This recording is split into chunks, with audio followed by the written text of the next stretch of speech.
से विधायक पद रिजाइन न दिखती ये आंदोलन प्रत्येक गाँव में पहुँच प्रत्येक माँ पाखे पहुँच व्यक्तिगत मत कहीं एड़ेदेला हम कौन काली आउ कि खराब कम कले भी कहे व्यक्तिगत मत ये व्यक्तिगत मत नुहे ये बीजेपी मत बीजेपी माँ मान को केते अपमानित कर जाने ए माँ मैंने शिखुं ना समस्त को से कंट्रोल कर रखी सरकार चाहूँगी जे जेते खराब कथा कहुँ जेते खराब व्यवहार कर महिला मान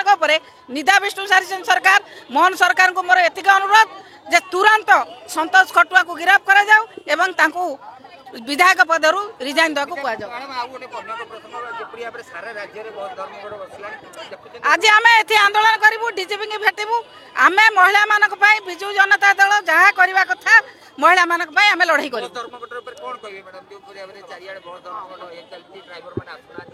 से कथा सरकार बुझे आम बस धर्मघट कथा से तो भारी जोर रे पार्टी करुले मोहन बाबू पार्टी करुले अन्य बाबू मैंने पार्टी करुले ये कौन हो दौना ड्राइवर मान डिमांड पूरण करना सरकार रे थिला बेले गोटे कथा सरकार रे नथिला बेले गोटे कथा।